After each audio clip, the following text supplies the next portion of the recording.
We can't afford our rent. We can't afford our prescriptions. We can't afford All right, so let's talk about this because I find that a lot of people are confused as to how something like this could happen. And this is a really good video that just explains the general sentiment of how people are feeling about the quote unquote American dream as of late. So it's definitely a good video. Go watch it after you watch this.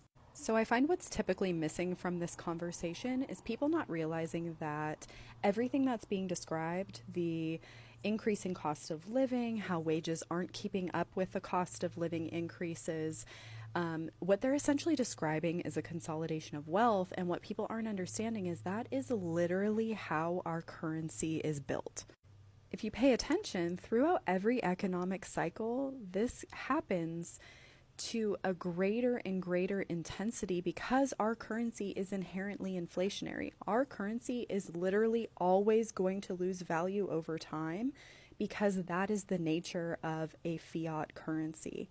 I mean, even think about the 1950s, for example, right? I'm not saying the 1950s was like the most amazing time period in the world, but a whole entire family could be supported off of one person's income, right? It was very common for women to stay home.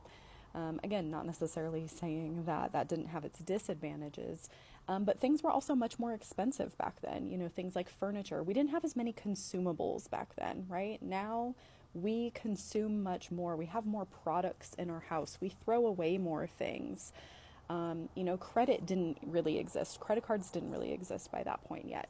So there wasn't a consumer debt load, things like that we need to consider. And then as time went on, you know, it was no longer suitable for just one parent to be working outside the home. Now both parents need to work outside the home.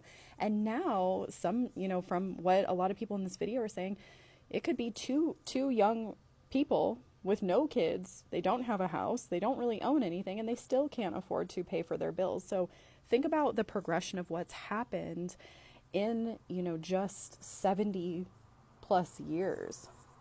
And so what do people do when they figure this out? They want solutions. And who do they turn to for solutions? They turn to the government.